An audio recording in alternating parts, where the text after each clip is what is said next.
from the heart of Dubai, where tomorrow is being built today, to the world. Welcome to the CTO Show with Mehmet. Here, we redefine technology and reimagine possibilities. With Mehmet, delve into the riveting realms of AI, cybersecurity, and digital technology.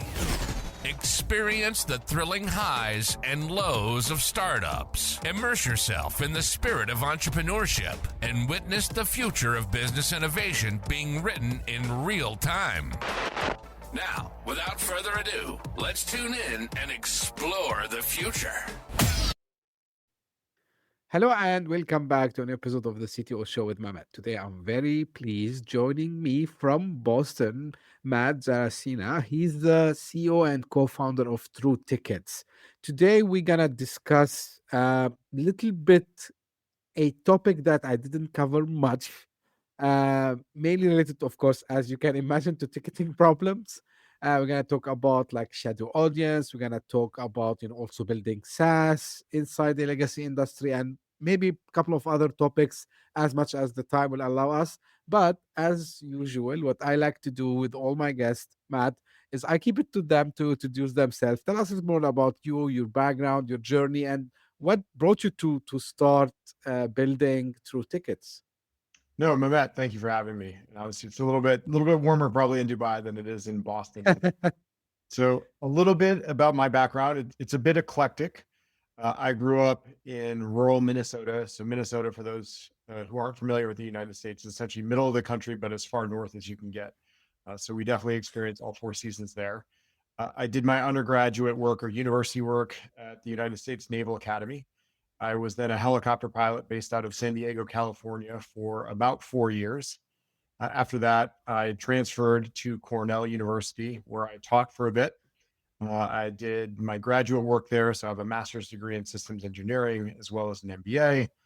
After graduate school, I was trying to figure out what I wanted to be. So I actually went into consulting. I was a mergers and acquisitions consultant for Deloitte for about 6 years. I had done some innovation work at Deloitte, and I really liked it. And fortunately for me, I was able to find a job in Boston, which is where I am now. My wife was working there at the time. That's now where my family is, with a French aerospace and defense company. Some of you all may be familiar with, called Thales. So I worked their corporate innovation arm. So as a director of innovation with this group called Explore. And there I led their blockchain project. I led their autonomous vehicle project, as well as a couple other things. And that's where we kind of stumbled upon True Tickets. I left Thales in May of 2018 to be CEO of True Tickets full time, and I've been leading True Tickets ever since. So it's been quite a journey, and like I said, my background's probably not a little bit atypical to most of the founders you talk to in tech. Absolutely, and it's a very rich background, Matt. And I'm sure you build this ability to spot shortcomings, I would say, and then try to solve them, being with the whether at Deloitte or with Thales. So what was the main moment that you looked at the ticketing systems, in the US and maybe globally, and you saw like, what, it's something that has been broken for a long, and it's time to build something new. So I like to hear these original stories, Matt. So yeah, the origin story for me is an interesting one, in that it was a bit of an evolution on my own. So I didn't walk into Thales as a director of innovation and think, hey, I'm gonna learn about technology or emerging technology and build a solution for ticketing problems. In fact, when I first remember stumbling across this idea, I just joined Thales. I'd just been assigned to essentially a blockchain project, right? And I was at MIT whiteboarding some blockchain ideas, hypotheses with an expert in the technology at the time, who's still actually an advisor to our company. We're talking all sorts of things like supply chain, digital rights management. And this was back in January of 2017. So almost 10 years ago, coming up, I guess, almost 9 years ago. And we stumbled upon ticketing. And in about 60 seconds, Thomas and I whiteboarded, hey, blockchain and ticketing, this could be an interesting fit for this technology. And honestly, I left it at that. Thales had just sold their rail ticketing business, and there really wasn't a ticketing opportunity in Thales from a corporate standpoint. Uh, I would say that the idea, the opportunity reemerged a couple months later when my co-founder Steve, who he was working on blockchain at the Pentagon at the time in a Department of Defense capacity. He and I were working together, but he sent me a white paper on ticketing and blockchain, and I read it, and I recalled the conversation Thomas and I had at MIT, and that really started the ball rolling for me when it came to kind of what True Tickets is today. And look, I'd say we're guilty as anybody of kind of being fascinated by a technology and trying to find, we've got a solution. So we're trying to find a problem to fit our solution. Fortunately for us, we were able to learn a lot on our blockchain journey and ticketing and identify a very credible business opportunity that's what True Tickets is today. Great. And like it's always fascinating to learn these stories and the origins of why a company started it. Now the next, which is something I'm sure a lot of us might heard about, the problems that happens in that sector, let me call it. So I know for a fact, for example, that venues usually um they have the problem of like who is buying the ticket, and the guy who bought the ticket is actually the guy who came, probably because someone is trying to either to sell it at a higher price, or I think they call it also like shadow audience. Mhm. So if we can define the problem more, I would say, Matt, what that would be like. I mean, if we want to draw the image that majority of the maybe venues, event organizers, they have before, of course, you came up with the solution, which is like True Tickets.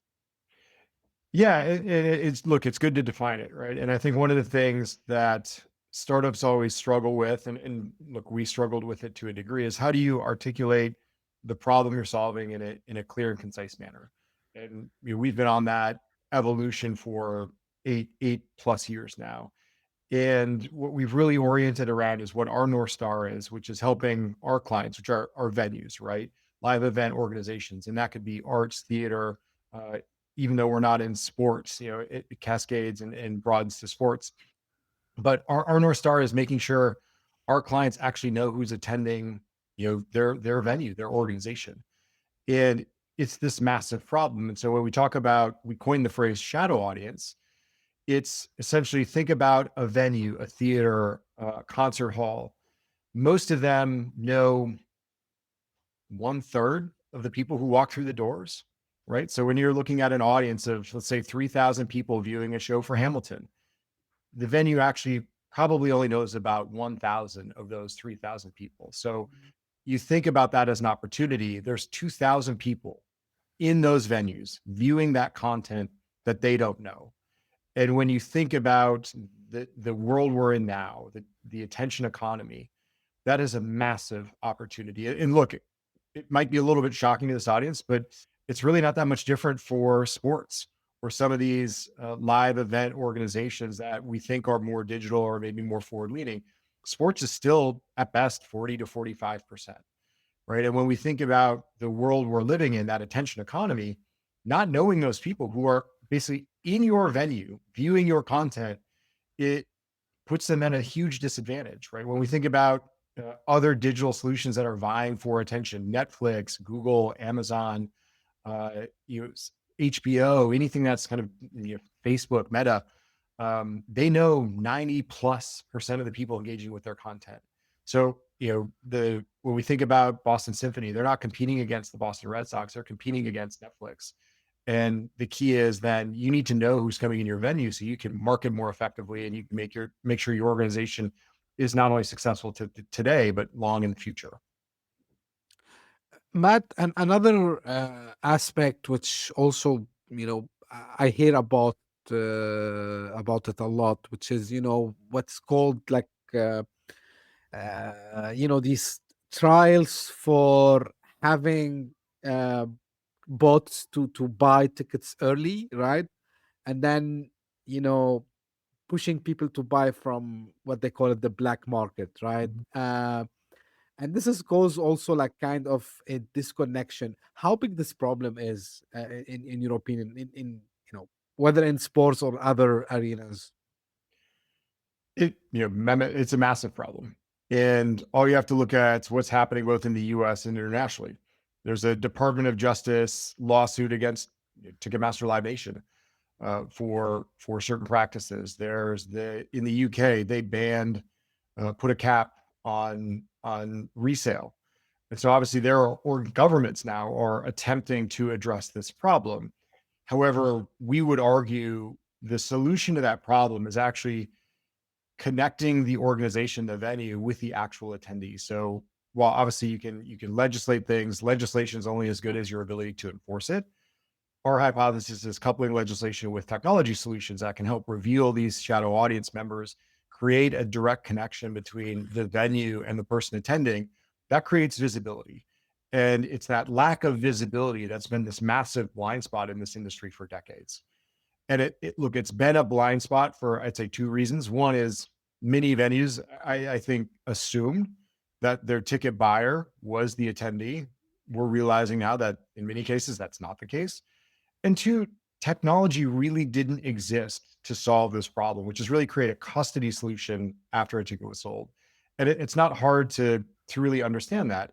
If you think back to ticketing 30, 40, 50 years ago, there were hard stock, card stock tickets printed in ticket racks. The minute that ticket was handed to the person who bought it, there's really no way of custodying that ticket, understanding who actually got it, what was done with that ticket. And while there have been innovations and evolutions of ticketing and ticket delivery technology, even PDF print at home, it's really no different than that hard stock ticket that was in a ticket rack 40 years ago. And so with the digitization of ticketing, you now create an opportunity to actually provide custody capabilities around a ticketing, which then allows you to create that direct connection between the actual venue attendee in the venue. And that's ultimately what's going to solve this problem, right? It's these bad actors, they've lived in that kind of obfuscated gray area where once that ticket is sold, the venue really doesn't know who has it. And so these bad actors take advantage of that. And obviously innovation, technology can help create visibility there, which that is the opportunity. Matt, do you think also like there's a missed opportunities when it comes also to know who actually attended it mainly? And you touch kind of it, but for example, if I want to think, if I take sports, or if I take maybe a band, right? Mhm. So there will be merchandises, there will be like a lot of things. So if I have beforehand knowledge about who are like the kind of people who will be there, wouldn't it be better also to kind of target like what I'm trying to show them, sell them, or maybe even again, it's very famous. Everyone knows about the Super Bowl ads in the US, and the ads that are being shown in these big events, and sports events, of course, is one of them. So would it be also like a missed opportunities kind of for the brands as well, to know who are actually the people who gonna be in this venue? Absolutely. Right. So that direct connection, your ability to personalize your marketing, there's a multitude of dimensions that can take. Here's a quick story of one of our organizations, Sure. the Kauffman Center in Kansas City, Missouri. And prior to True Tickets, they wouldn't have been able to do something like this, but this shows how quickly this type of solution can have an impact for an organization. So they had an entry-level donor event. So these are kind of younger entry-level donors. One of those donors had 4 tickets to a gala. They brought 3 friends. They shared 3 tickets with their 3 friends. Again, previous to True Tickets, the organization would have had a really hard time knowing who those 3 friends were. Maybe they could have gotten information from credit card information or a survey, but again, it's not as direct as literally those 3 people telling the Kauffman Center who they are. And so this one donor shared their 3 gala tickets with their friends. The Kauffman Center then sent out a marketing email a couple days later saying, "Hey, noticed you attended this event. If you would like to attend these events in the future, here's an entry-level donor package." And with that one email, those 3 people signed up. Typically, when it comes to donors and securing donors, acquiring donors for an organization, it can be anywhere from 8 to 12 touch points. In this instance, the Kauffman Center was able to gain 3 new donors with 1 touch point. And that's one example of just very basic marketing personalization. Hey, you came to this event. If you liked it, here's an entry level option for you. And they all signed up. That obviously can go out to merchandise, content creators, knowing who's actually engaging. Because if you only know the ticket buyer, you're advertising potentially and marketing to the wrong people, because the ticket buyer, if they're flipping a ticket, they're really not interested in your content, in your merchandise. They're just interested in that additional arbitrage they can make by selling to someone who actually wants to go. They have really no interest in communicating the information to the content creator about who that person is, so they can market to them and they can benefit from that relationship. Cool. Now, the question that maybe I'm sure the audience are keen to understand, how True Tickets solve all these challenges, Matt? Like whether, forfeiting, maybe the tickets, or let's say um, not knowing who are exactly, as we said, the personas of the audience who are attending, and the other problems we just touched on. So what do you offer, Matt, for the venues and for the organizers? So for the venues and the organizers, what we've created, and look, this is one of our big learnings. When we started True Tickets in 2018, we actually built essentially a basic ticketing system. We had an app. We built it on a blockchain protocol called Hyperledger Fabric. And we were really searching for a fit, right? We were throwing spaghetti at a wall. We had done in 2018, I think 7 or so different events, sold 1,500 tickets or so on chain. It was 20,000 in top line revenue, nothing earth shattering. But back in 2018, we were one of the first to I'd say, provide a blockchain enabled solution to the market. And it really was this serendipitous conversation at a conference I was at in November of 2018 in Miami.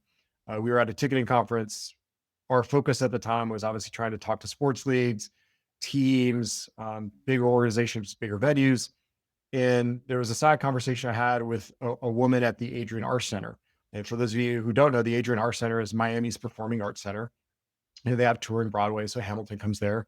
And she asked me a question. She said, "Hey, I hear you're doing something blockchain and ticketing." And I said, "Yeah, we have this app." She goes, "I don't want your app." "All right, what do you want?" She goes, "I want you to figure out how to plug your technology into my ticketing system to make my ticketing system better." And that is the evolution of True Tickets. So we are a custody solution. We essentially provide a service. We're a delivery option for the ticketing systems we work with, whereby the person who uses, or the organization who uses True Tickets to deliver a ticket, really gets 3 superpowers. The first one is they're always going to know who's in possession of a ticket. With True Tickets, there's not a world where someone can be rightfully in possession of a ticket and the venue can't quickly ascertain that. The second, and I think most powerful superpower, is this concept of a rules engine. And so for the blockchain crypto wonks on this podcast, there's this concept of a smart contract. I hate the phrase. They're neither smart nor are they contracts, but they're business process logic. Essentially, that's our rules engine. So our clients can start at the universal level all the way down to the order level, and they can stipulate things. Can this ticket be shared? Does the owner have to go? Can the ticket be reshared? Can it be resold? Where can it be resold? How much can it be resold for? Those are essentially the rules that organizations can put around a ticket. So for example, if you're a season subscriber, a season ticket holder, maybe your rules allow you to resell a ticket for whatever you want. If you're a student, you have to go and you can't resell your ticket, and you can only share one of your tickets. And that allows organizations to put rules around tickets that meet their business objectives. And then the third superpower is the ability to pull back a ticket from the market. So when tickets are transacted, when someone proposes a ticket for share, lists a ticket for resale, does anything with a ticket, we process that data in the ticketing CRM of record. And if our clients see anything funny, they can pull that back and take it back from market. And that's essentially what we provide and how we provide that value. So think of us as that custody solution from the minute that ticket's sold until it's scanned. We're essentially that bouncer that enforces all the rules around the ticket and makes sure the venue knows what's happening with that ticket. I'd say that the best analogy is for people who are familiar with the Sabre, which is the underlying airline ticketing infrastructure, right? So if you're in the US and your Delta flight is canceled, the reason they can book you on JetBlue is because of technology called Sabre, which underlies all of US airline ticketing. That doesn't exist in live event ticketing. And essentially that's the infrastructure and the solution we've built and we're expanding and scaling today. Matt, again, and I'm not saying this to hammer on this vertical or this sector, but usually what I've heard from other people, like this is one of the kind of, we can think about it as they stayed in legacy for a long time. So how hard was it to educate maybe first your potential clients about the need for this technology, especially because here you're talking about SaaS cloud, you're talking about blockchain. Was it like the hardest part of letting the business really get its foot on the ground, or like was it integrating with whatever your initial customers, they have maybe legacy systems, maybe still they have something which is manual work to do, like what kind of challenges you face at the beginning? The challenges are always evolving. When I think back to 2018, 2019, when we first really started, we were a fascination with a small set of organizations. We had about 7 pilot organizations. So in the very early stages, it was almost finding the believers who saw the same problem we saw. So I'd say the first challenge was convincing people that there's a problem, right? The second one then, and this is I'd say unique to ticketing, is for people outside the industry, and this took me a little bit of time to learn as well. Ticketing is a mission critical system. While Yes. people outside the industry may think it's just a ticket, right? How hard is this, right? It's not sending a rocket into space. It's not one of these maybe more complex SaaS solutions that people think about. But when you think about it from the venue standpoint, if ticketing doesn't work for one night, it is a disaster. And it took us a while to really, I'd say, comprehend that. And once you kind of convince people there's an opportunity, now you're kind of saying, hey, let me handle this mission critical aspect of your business. So that's a very high hurdle. And I'd say that took a bit of time to prove out. Because look, in ticketing, the Silicon Valley mantra, move fast and break things, simply doesn't work. If it breaks once, you're probably done.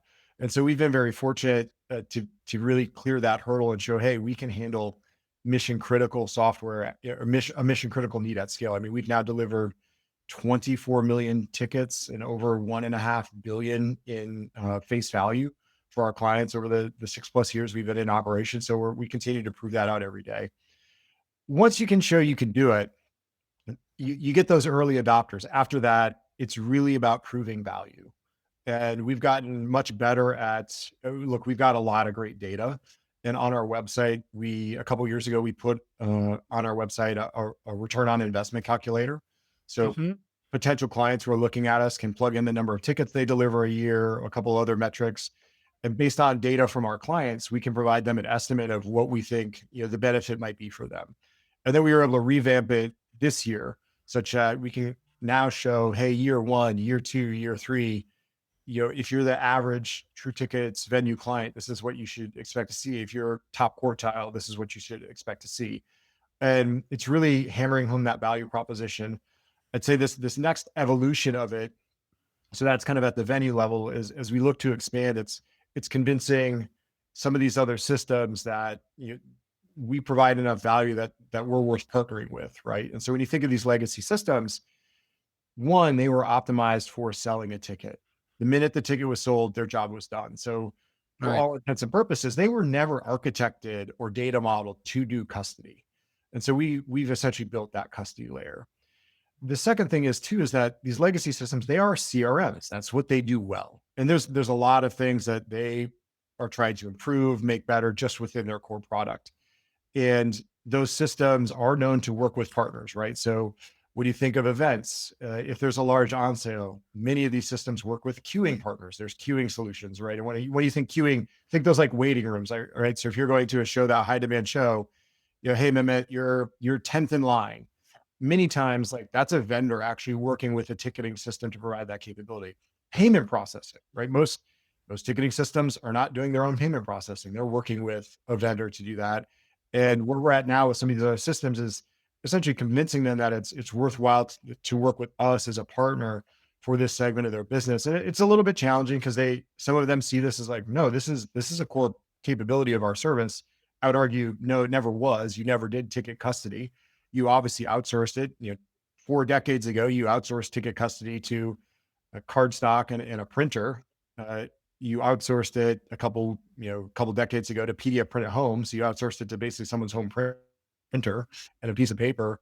And so in some ways they've confused ticket delivery and ticket custody. And it's convincing them that we're a worthwhile partner. So there's always like different hurdles along the journey, but I would say that, the first couple were pretty tricky to figure out, but in some ways, because they're tricky, it actually creates a defensible position for us. It creates that moat in that, if someone's going to compete with us, they've got to, not only do they have to show they can do what we do, but now that we're in and we're proven, people don't change for 5% or 10% better solutions. Those solutions have to be 10x better solutions. And I struggle to think over the next 5 to 10 years in our space, given what we're doing, that someone's going to develop a 10x better solution than what we are today versus where we will be in 5 or 10 years. Right, Matt. Like, there is a misconception probably about like because part of what you do is you're trying to secure a process, right, and make sure like everything is going as it should be. Um, and usually when you do something like this, sometimes we might have some frictions. Like this is something we know in security usually, right? Were there a moment where you needed to do kind of a compromise between like keeping, the flow as easy as possible for the end user, um, just, to make sure that they will not feel any frictions, or like, you manage to get everything to be secure as it should be, and at the same time without affecting the user experience, I would call it. Yeah. Look, that's the tricky balance we've figured out to a degree, and we're continuing to figure out is I like to refer to it as creating optimal friction. And when you think about True Tickets, the secret sauce in our service is we make patrons or fans tell venues or ticket issuers who they are. Inclusive of that definition is some level of friction, right? So if your ticket was just a magic link, like a link I WhatsApp you, Matt, and you click it and a ticket shows up, that's frictionless. But in that instance, the venue is not going to know who Mehmet is. And Right. what we've always started with is that North Star, right? It's all about the knowledge of the actual attendee. And if you look at the very first instance of True Tickets, we definitely over-indexed on security and friction because we knew we had to kind of start from that position. We knew it would be easier to create a more seamless look, less intensive or less, um, but more seamless. I don't want to say frictionless, but less friction, UI, UX for the user, as long as we could make sure that that patron is telling the venue who they are, right? So the very first good example of this, there was always a login and password, right? Right. So even if you were accessing a ticket, you always had to enter a login and password. And look, a lot of people forget their passwords, right? So that was a big challenge. And one of the things that has helped us, right, is we're constantly trying to innovate our product while maintaining our commitment to that North Star. And so, for example, we were able to build out a capability, login without password, right? So now people can get a 6-digit code emailed to them. So if they don't have their password or they forgot it or they don't want to use it, it's not on their phone, they can say, hey, send me a 6-digit code via email. We're in the process now of building that out via SMS. So you can see how we're constantly working to improve the patron experience while also being true to our value proposition. Because we also know too, the minute we build something where we're no longer providing our venue clients the knowledge of who's attending their organization, we we're no longer any different than any of the other basic solutions out there. And so we need to continuously innovate and focus on providing that optimal level of friction. And obviously we over indexed on more friction than ultimately will be necessary in the long run. But we felt it's easier to start from there. And if we can prove out our initial success there, and we can figure out how to make the journey less cumbersome for patrons and venues, then we'll just be even more successful. And that's one of the things that I think we figured out well was, hey, what's a good starting point from kind of the most friction or the most minimum, the maximum level of acceptable friction that venues and patrons could accept, and then work back from there without sacrificing on our value proposition. That's been an absolute challenge because that value proposition is really what is core to our success. So we can't sacrifice on that, but we're continuing thinking through ways where can we just make the process more intuitive, more seamless, more accessible with our patrons, for our clients, so they can benefit more and more at scale. So it's just keep enhancing the customer journey in a Mhm. nutshell. Yep. From your perspective, and you've been doing this for quite some time now, Matt. What do you think is the next frontier? In this space, I can imagine there's a lot of data now, and you have the blockchain element in it. So is it like real time personalization? Is it like more in depth analytics? Is it like, and maybe some people who might listen to a couple of the uh, blockchain related episodes that I have done before with some of my guests. So is this a monetization element there, like maybe a loyalty that comes through, maybe a token of a sort to the people who attend there? Like, what could be the next frontier? I would say all of the above. And I think it's best to be open to what that opportunity is going to evolve into. One thing I want to be clear about is, while we started with Hyperledger Fabric and blockchain, and I think at at most we had 6 of our clients on our blockchain based service. We deprecated that in April of 2022. So we no longer leverage Hyperledger Fabric. Hyperledger Fabric is not a token based solution. It's essentially a generalized data type distributed ledger technology. So it's not token based. That said, our learnings with building a production level scaled solution on Fabric absolutely inform everything about the True Tickets product today, which gives us a significant advantage over others who maybe just kind of look at our product on a cursory level and think, oh, we could build that. They're not going to understand the why behind the what and the how. And I think that's a key differentiator. But from a data standpoint, I mean, Matt, you're absolutely right. Our clients now have all sorts of real-time behavioral data.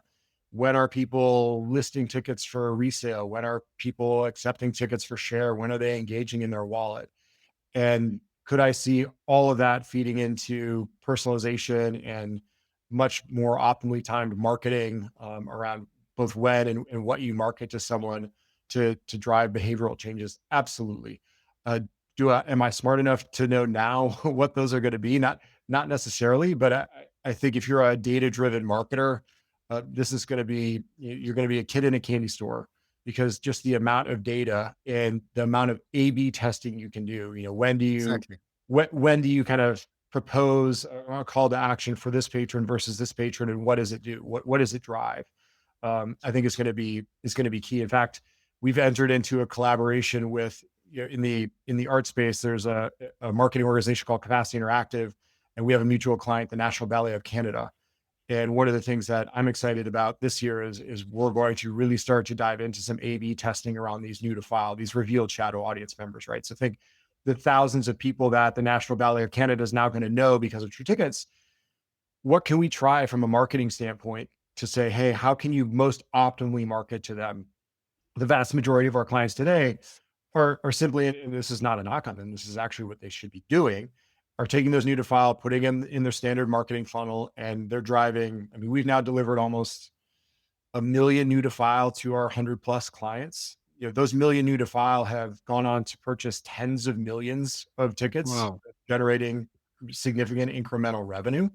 But aside from just kind of putting those patrons in your standard marketing flow, is there a more optimal way to market to them? And that's one of the things that I'm really excited about, how that collaboration with Capacity Interactive and National Ballet of Canada is going to work out in 2026. I look forward to sharing those results with our partners and the community more broadly. Great. And this is maybe a related question, because you've got the trust of some of the iconic venues already in the US, and you just mentioned now in Canada, like Royal Ballet, Roundhouse, Boston Symphony Orchestra. Anything you have done outside of the US, or let's say North America yet, Matt? So we're live in 4 countries. So we're obviously primarily our largest partner right now is the Testura ticketing system. Testura serves about 900 venues or so around the world, but primarily English native speaking countries. So Hmm. we're also live. We're in the UK, we're in Canada, we're in Australia, we're in the US. What that means for True Tickets more broadly, obviously, look, you're in Dubai. There's a massive opportunity for international expansion. There are obviously complexities regarding internationalization and localization of a product and a service. And so it's seeking out those opportunities as they reveal themselves to us. That said, even with kind of the core English speaking markets that we operate in, we have a fraction of the market share that I think we should. So I think there's a massive growth opportunity in those markets alone. For example, we have one client in Australia. There's dozens of clients who I think would benefit from True Tickets. In the UK, we have 3. Again, dozens, if not hundreds, of clients in the UK that could benefit. In the US, we've got 90 or so, but again, probably thousands. Canada, again, we've got about a dozen, and there's hundreds. So I think there's still a massive opportunity for growth just in core markets for us. But obviously, the problem of ticketing having been primarily transactional and moving to a more relational solution, right? Cultivating audience. That's something that scales and applies globally, right? So there's a global need for this type of capability. Anything related to AI, Matt, that exciting you? Like, of course, it's kind of a cliche questions nowadays, like asking about like how AI can be utilized. Like, anything you can share on that?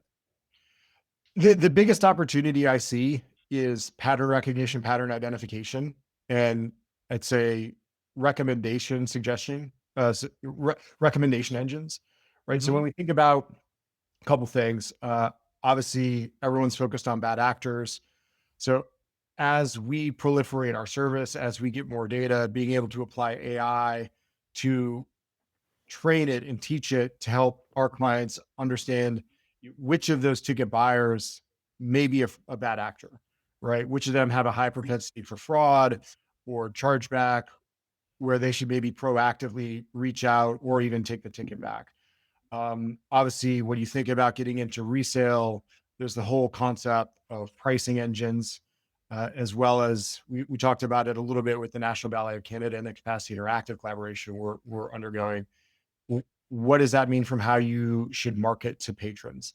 And I think there's a whole slew of things that AI could address, but I think it's around obviously the marketing, the fraud detection, and the pricing piece. I would say those are probably the 3 key opportunities where AI could generate significant value, and we're excited to explore those. Obviously, we're building out that data foundation now. I think it's a pretty big opportunity for us in 2026 and beyond. Great. I gotta, as we are almost coming close to the end, I gotta ask you a question not related mainly to the business, but Yep. more about your journey, Matt.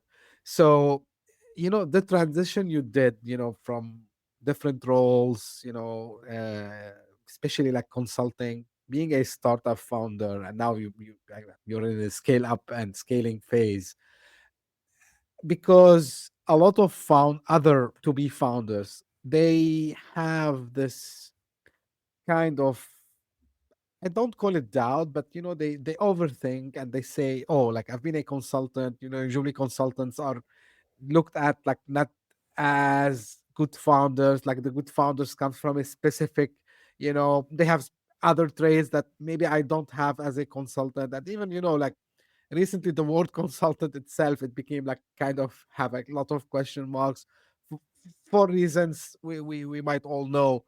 But truly, what kind of some lessons you can share for some folks who might be in consulting today? They have a vision, they know that there's a problem they can solve. They have the know-how. Of course, they might need maybe a technical co-founder with them. They might need like some people to help them, maybe advisors, mentors. But this transition for you, what like the main lessons you can share with fellow founders and entrepreneurs? Interesting question. For me, the advice I would give anyone who's considering it is do what you need to do, learn what you need to learn to get you to a point where you feel you're ready to take on the challenge. So for me, when I was in consulting, I like to joke that consulting is a halfway home for the professionally undecided, in that you go into consulting because you really don't know what you want to do, and you want exposure to a lot of different experiences. And I was very fortunate at Deloitte. I got that. But when I was at Deloitte as a consultant, I felt I was, and this is kind of an American colloquialism, but a jack of all trades, a master of none. I knew a little bit about a lot of things, but I didn't feel that I had any particular depth, at least in fields that I was interested in exploring, to a point where I could say, like, hey, I could sit down with someone and say, I want to build this business. And look, they're not going to laugh at me. Right. Uh, and so for me, I felt if I wanted to build something, which that was one of the things that the innovation work I did at Deloitte revealed to me was a desire to do something like this, was how can I go get more experience before to make sure I feel ready? And that was my opportunity with Talus. And if consulting is a halfway home for the professionally undecided, corporate innovation's a halfway home for startup wannabes, right? So you go into corporate innovation because you want to play in kind of the startup world, the startup community, but you still want your six-figure salary, you want your 401k match, you want your healthcare, but it kind of lets you moonlight in the startup world. And my rationale for taking the position at Talus was it was really an opportunity for me to take a couple years and just explore the startup world and see if I could find an opportunity that I felt ready to go do. And then True Tickets, obviously we were incubating it on the side, and really the forcing function for me there, because obviously I really enjoyed my job with Talus. It was a really interesting and fun job. Was corporate innovation jobs are one of those line items for many companies that if they're under expense pressure or anything like that, it's a pretty easy line item to remove from the budget. And so in January of 2018, and Steve and I and Thomas had been incubating kind of the True Tickets idea for about a year at that time. Talus reorged their innovation group, and my group was essentially not going to have a home. And it was, either, all right, hey, this is the time to go found True Tickets, or I was going to become a senior director of airport security sales. And that was that forcing function that said, all right, you've always wanted to do this. I felt that I was capable enough to give it a shot. And look, I would say looking back on it, do I think I was capable or should have been more capable? I think any founder is going to tell you they were naive. And I think naivete is part of it. But Mhm. that was my journey. And that's what anyone who I would say is interested in starting their own thing, don't feel that you need to be, an undergraduate university dropout. Don't feel you need to be technical. But what I would encourage anyone to do is make sure you're building up your skill set, your capabilities, and your confidence level to a point where you feel that you're as ready as you can be to make that jump. A- Absolutely, and this is, I ask you this question because there's again misconception about who can be founders and you know like yeah, usually coming from corporate it's hard, but and it ends up like it's not the case. There's a book that I just finished recently called Super Founders. Oh, I love that book. That's such a Yeah, great book. by I would encourage yeah. all your listeners to read it because it dispels some of the notion. Exa exactly. So Ali did a fantastic job, with data actually, Yep. comparing the billion-dollar companies, the unicorns, and actually the he studied I think since 2000, if I'm not mistaken, like 2014 or so, hundreds of startups, and yeah, it ended up like this myth of dropouts and like being from specific colleges. It's Yep. just a myth. Right. Oh, So I'm happy you shared this. And actually I'm inspired by the book to ask now this question too. Because sometimes, repetition it makes people think, oh yeah, like like see Matt have done it before. Like Mehmet have done it before, someone else have done before. I can do it also as well. Finally, Matt, where people can find out and get in touch. So obviously look me up on LinkedIn. So Matt Zarracina on LinkedIn. And then you can check out our company, www.true-tickets.com. We've got all sorts of information about our company and our product on there, to include the ROI calculator, a live demo. I like to say we hide our innovations in plain sight, so people can go check out our service, check out our product, and see the value we're delivering and what we're building. Great. I will make sure that all the links are in the show notes. Again, Matt, thank you very much. I know how it can be for a CEO like yourself. So thank you for taking the time this your morning to speak to me. And this is for the audience. This is how usually I end all my episodes.